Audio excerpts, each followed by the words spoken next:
जीत और हार आपकी सोच पर निर्भर करती है। मान लो तो हार होगी और ठान लो तो जीत होगी। जी हाँ दोस्तों, मैं हूँ कुमार गौरव, सीधे अब तक से, और मैं आ गया हूँ अभय के घर।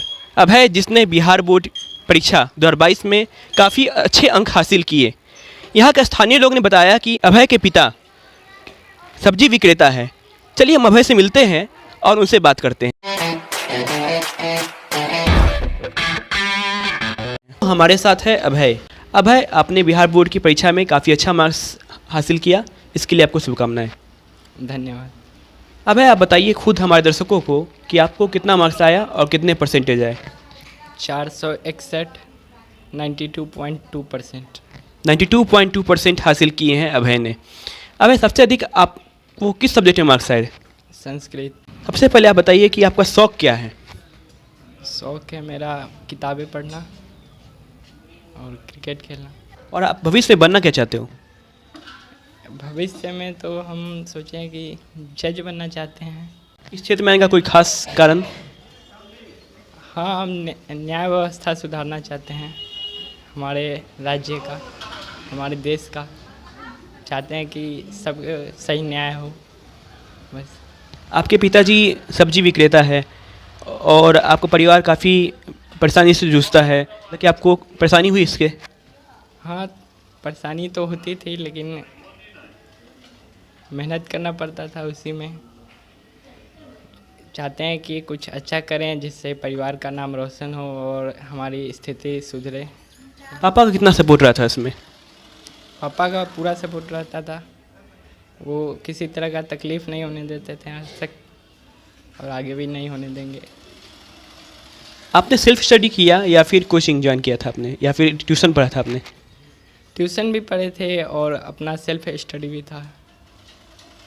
तो आपको क्या लगता है कि सेल्फ स्टडी ज़रूरी है या ट्यूशन ज़रूरी है या दोनों ही ज़रूरी है? दोनों ही ज़रूरी है। सेल्फ स्टडी ज़्यादा ज़रूरी है। सेल्फ स्टडी से आपके अंदर और विकास होता है जितना भी, और ट्यूशन से आपका जो प्रॉब्लम सब है वो टीचर सब सॉल्व कर देते हैं। आज के युवा को देखा जा रहा है कि उनका झुकाव सोशल मीडिया पे बहुत ज़्यादा है। Facebook, Instagram, WhatsApp, YouTube. क्या आप इन सब पे आपका अकाउंट है? क्या आप इसको यूज करते हैं? कितना करते हैं? आपको क्या लगता है, फ़ायदा है, नुकसान है, क्या है?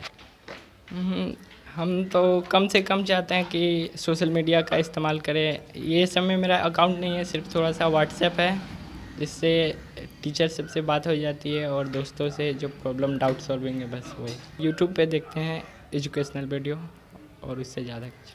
आप 10th कर लिए हैं, अब आप 11 में जाएंगे। आप कौन सा स्ट्रीम लेंगे, साइंस, आर्ट्स या कॉमर्स? हम साइंस लेंगे आगे चल के। 11th में साइंस। साइंस में मैथ या बायोलॉजी? मैथ। मैथ्स। आपसे एक सवाल और पूछना चाहते हैं हम कि हमारे दर्शक बैठे हैं, बहुत सारे बच्चे ऐसे होंगे जो अगली बार 10th का एग्ज़ाम देंगे या आने वाले समय में एग्ज़ाम देंगे। उनको आप क्या सुझाव देना चाहते हैं? वो कैसे तैयारी करें कि उनको आपके जितना मार्क्स हासिल हो सके? हम उन लोगों से कहना चाहते हैं कि जितना ज़्यादा से ज़्यादा हो सेल्फ स्टडी करें और अच्छी तरह मेहनत करके पढ़ाई करें।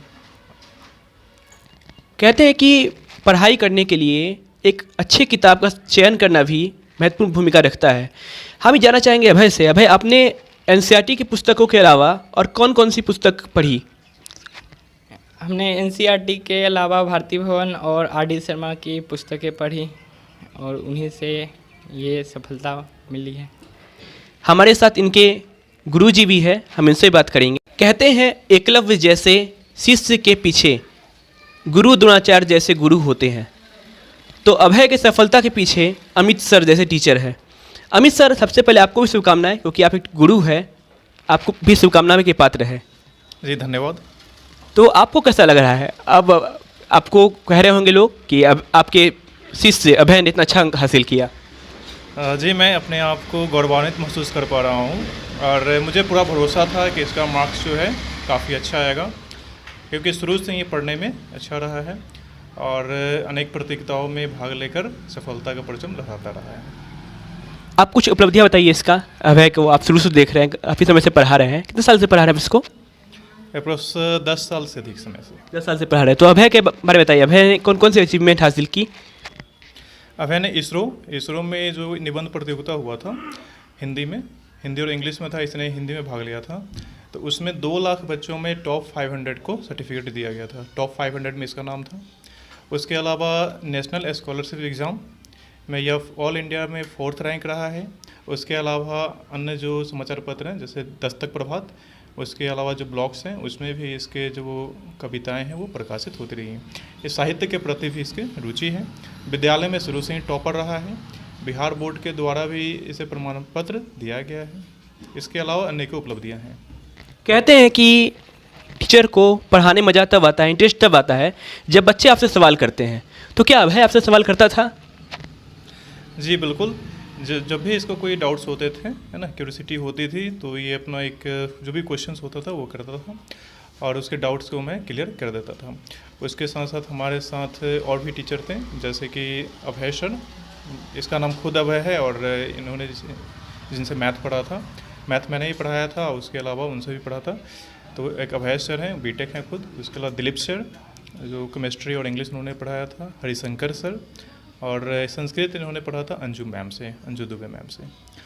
और जहाँ भी इसको दिक्कत होता था वहाँ पे ये अपनी जो क्यूरियोसिटी है उस क्वेश्चंस करता था टीचर से और टीचर के द्वारा जवाब दिया जाता था। अभय, हमारे बहुत सारे छात्र यहाँ देख रहे होंगे इस प्रसारण को, तो हम कहते हैं कि बच्चा जब तक सफल नहीं होता, जब तक उनका रूटीन बढ़िया नहीं होता है। आपका रूटीन क्या था? आप कितना देर पढ़ते थे, कब उठते थे?